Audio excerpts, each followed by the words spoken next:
ನಡೆದಿಲ್ಲ. ಹಿಂದೂ ನಡೆದು ಹೋದ ಘಟನೆಗಳನ್ನ ಮೆಲುಕು ಹಾಕಿ ನೋಡ್ಲಿಕ್ಕೂ ಹೋಗೋದಿಲ್ಲ.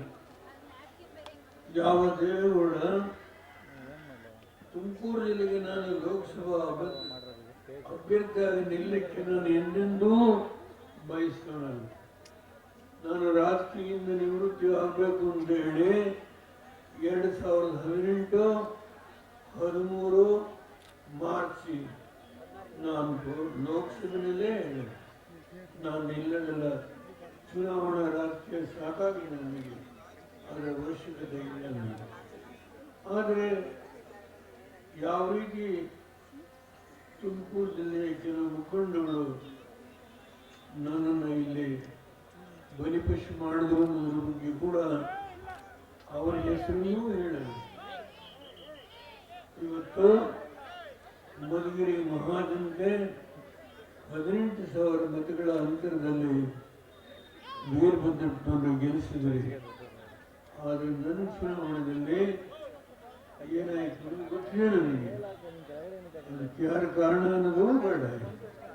ನಾನು ನಿಮ್ಮಲ್ಲಿ ವಿನಂತಿ ಮಾಡ್ತೇನೆ, ನನ್ನ ತಾಯಂದಿರು ನಿಮಗೆ ರಿಸರ್ವೇಶನ್ ಕೊಟ್ಟಿದ್ದೇನೆ, ಮುಸ್ಲಿಂ ಬಾಂಧವರಿಗೆ ರಿಸರ್ವೇಶನ್ ಕೊಟ್ಟಿದ್ದೇನೆ, ದಲಿತರಿಗೆ ರಿಸರ್ವೇಶನ್ ಕೊಟ್ಟಿದ್ದೇನೆ, ಗೊಲ್ಲ ಸಮಾಜಕ್ಕೆ ರಿಸರ್ವೇಶನ್ ಕೊಟ್ಟಿದ್ದೇನೆ, ನಾಯಕ ಸಮಾಜಕ್ಕೆ ರಿಸರ್ವೇಶನ್ ಕೊಟ್ಟಿದ್ದೇನೆ.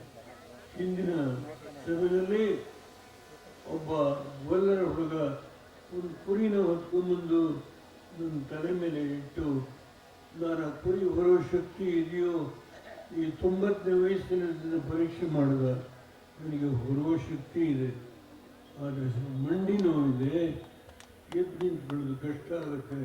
ಆದರೆ ಕೂತ್ಕೊಂಡು ಯಾವ ಬಾರ್ ಬೇಕದು ತೆಗೆದುಕೊಳ್ತೀನಿ. ಇವತ್ತು ಈ ಸಭೆ ಇಷ್ಟು ಚೊಕ್ಕಟವಾಗಿ ನಡೆದಿದೆ. ನಮ್ಮ ತಾಯಂದಿರಿಗೆಲ್ಲ ಸ್ಥಾನವನ್ನು ಕೊಟ್ಟು ಗೌರವವನ್ನು ಕೊಟ್ಟು ಅವ್ರನ್ನ ಮುಂದುಗಡೆ ಕೂರಿಸಿದ್ದಾರೆ. ಇದು ನಾನು ವೀರಭದ್ರಪ್ಪನವರಿಗೆ ಒಂದು ಬೆಂತಡ್ತೇನೆ. ಮತ್ತು ಸಭೆ ತುಂಬ ಚೆನ್ನಾಗಿ ಅಚ್ಚುಕಟ್ಟಾಗಿ ನಡೀತಾವೆ. ಮಾತಿ ಇದರಲ್ಲಿ ವಿನಂತಿ ಮಾಡ್ತೇನೆ, ಯಾವ ತುಮಕೂರಿನಲ್ಲಿ ನನ್ನ ಮುಖ್ಯಮಂತ್ರಿ ಮಾಡಲಿಕ್ಕೆ 11 ಸೀಟಲ್ಲಿ 9 ಸೀಟನ್ನು ಗೆಲ್ಲಿಸ್ಕೊಟ್ಟಂತ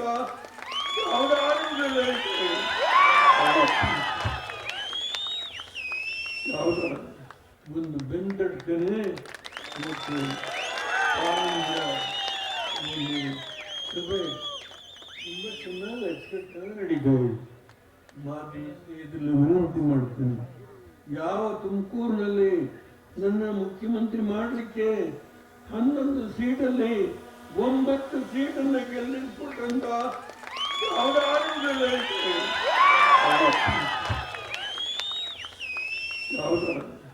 ಅವ್ರ ಮುಖ್ಯಮಂತ್ರಿ ಕುಮಾರಣ್ಣನು ನಿಮ್ಮ ಜಿಲ್ಲೆಯ ಮೇಲೆ ಇವತ್ತು ತುಂಬ ಭಾರ ಇಟ್ಕೊಂಡಿದ್ದಾರೆ. ಅವರು ಗ್ರಾಮವಾಸದಿಂದ ಹಿಡಿದು ಸುವರ್ಣ ಗ್ರಾಮದಿಂದ ಹಿಡಿದು ಇವತ್ತು ರೈತರ ಸಾಲ ಮನ್ನಾ ಮಾಡೋದ್ರಿಂದ ಹಿಡಿದು ಪಂಚಾಯತ್ ಯೋಜನೆಗಳು, ಪ್ರತಿ ಹಳ್ಳಿಗೆ ಕುಡಿಯುವ ನೀರು, ಹೀಗೆ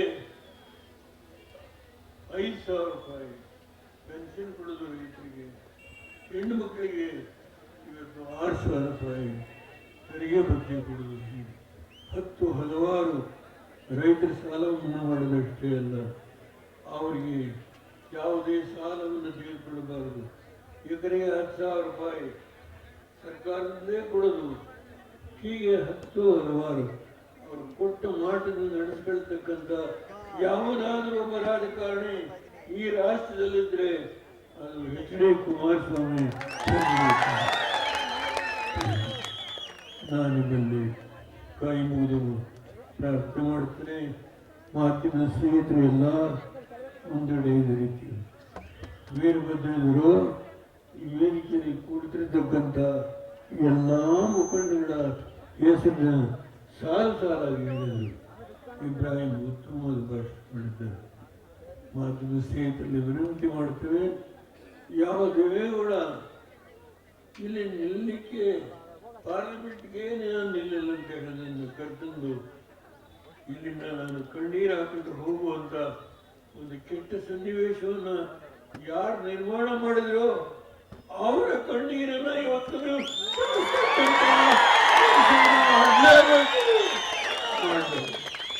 ಅಂದು ನನ್ನ ಆತ್ಮಕ್ಕೆ ಶಾಂತಿ, ಅಂದು ನನ್ನ ಆತ್ಮಕ್ಕೆ ಕೈ ಮುಗಿದ ನೀವೆಲ್ಲರಲ್ಲಿ, ನಮ್ಮ ತಾಯಂದಿರಲ್ಲಿ, ಯುವಕರಲ್ಲಿ, ಮಾಧ್ಯಮ ಸ್ನೇಹಿತರಲ್ಲಿ, ನಮ್ಮ ಹಿರಿಯ ಮುಖಂಡರಲ್ಲಿ ತಲೆಬಾರಿ ನಮಸ್ಕಾರ ಮಾಡಿ ನಿಮ್ಮಲ್ಲಿ ಮತಯಾಚನೆ ಮಾಡಿ ನನ್ನ ಮಾತನ್ನು ಮುಗಿಸ್ತೇನೆ. ಜೈ ಹಿಂದ್, ಜೈ ಹಿಂದ್. ಮಾಧ್ಯಮದ ಸ್ನೇಹಿತ ಈಗಾಗಲೇ ವೀರಭದ್ರಪ್ಪನವರು ಸುದೀರ್ಘವಾಗಿ ಈ ಕ್ಷೇತ್ರದ 5 ವರ್ಷದಲ್ಲಿ ಏನು ಅಭಿವೃದ್ಧಿಯ ಕಾರ್ಯಕ್ರಮಗಳನ್ನು ಮಾಡಿದ್ದಾರೆ ಎಲ್ಲವನ್ನೂ ಎಡೆ ಎಡೆಯಾಗಿ ಬಿಡಿಸಿ ಮಾತನಾಡಿದ್ದಾರೆ. CM ಇಬ್ರಾಹಿಂ ಅವರು, ನಾನು ಅವ್ರನ್ನ ತಾರೀಫ್ ಮಾಡ್ತಾ ಇಲ್ಲ, ಅವರು ಇವತ್ತು ಬಹಳ ಆವೇಶಭರಿತವಾದ ಮಧ್ಯಲ್ಪಸಂಖ್ಯಾತರಷ್ಟೇ ಅಲ್ಲ, ಎಲ್ಲ ಸಮುದಾಯಗಳಿಗೆ ನಾವು ಏನೇನು ಮಾಡಿದ್ದೇವೆ ಅನ್ನೋದ್ರ ಬಗ್ಗೆ ಪೂರ್ಣ ವಿವರಣೆ ಕೊಟ್ಟು ಮಾತನಾಡಿದ್ದಾರೆ. ನಾನು ಈಗ ಕೊನೆಯ ಘಟ್ಟದಲ್ಲಿ ಮುಂದಿನ ಕ್ಷೇತ್ರ 20 ಕಿಲೋಮೀಟರ್ ಇದೆ, ಅಲ್ಲಿ ಸಭೆ ಇದೆ, ಹೆಲಿಕಾಪ್ಟರ್ ವಾಪಸ್ ಹೋಯಿತು. ಆದ್ದರಿಂದ ಅಲ್ಲಿ ಒಬ್ಬ ಸಣ್ಣ ಸಮಾಜದ ಹುಡುಗ ನಿಂತಿದ್ದಾನೆ. ನಾನು ಯಾವುದೇ ಕಾರಣದಿಂದ ಆ ಹುಡುಗನಿಗೆ ಅಪಾಯ ಆಗಲಿಕ್ಕೆ ಬಿಡಬಾರ್ದು. ಒಂದು ಮಾತನ್ನ ಹೇಳ್ತೀನಿ ನಿಮಗೆ, ವೀರಭದ್ರ ಇದರ ಕೆಲಸ ಇದು ರೆವಿನ್ಯೂ ಡಿಸ್ಟ್ರಿಕ್ಟ್ ಆಗಿ ಮಾಡಬೇಕು ಅಂತಕ್ಕಂಥದ್ದು. ಒಂದು ದೊಡ್ಡ ಶಿಲೆ ಇದೆ, ಅದು ಪ್ರವಾಸಿಗರ ಕೇಂದ್ರವನ್ನು ಮಾಡಬೇಕು ಅನ್ನೋದು ಒಂದು. ಇನ್ನೊಂದು ಇಂಡಸ್ಟ್ರಿಯಲ್ ಕ್ಲಸ್ಟರ್ ಮಾಡಿ ಹೊರಗಡೆ ಮಕ್ಕಳು ಹೋಗಿ ಇವತ್ತೇನು ಸಂಪಾದನೆ ಮಾಡ್ತಾರೆ ಅದರಲ್ಲಿ ಮನೆಗೆ ತರ್ತಕ್ಕಂಥದ್ದು ಕೇವಲ 8,000 10,000 ಇಲ್ಲೇ ಮಾಡಬೇಕು ಅನ್ನೋದು. ಈ 3 ಅವರ ಒಂದು ಬೇಡಿಕೆ ಅಂತ ಹೇಳೋದಿಲ್ಲ, ಅವರ ಭಾವನೆಗಳನ್ನು ಈ ಸಭೆಯಲ್ಲಿ ಹಂಚಿದ್ದಾರೆ. ಬಹುಶಃ ನಾನು ಯಾರ ಮನಸ್ಸನ್ನು ನೋಯಿಸೋದಿಲ್ಲ. ಕಾಂಗ್ರೆಸ್ ಕೆಲವರು ಮುಖಂಡಗಳು ಹೇಳಿದ್ದಾರೆ JDSಗೆ ಬರೀ 25 ಸೀಟ್ ಬರುತ್ತೆ. ಬಹುಶಃ ಮಧುಗಿರಿ ಒಂದೇ ಸಾಕು, ಅದಕ್ಕೆ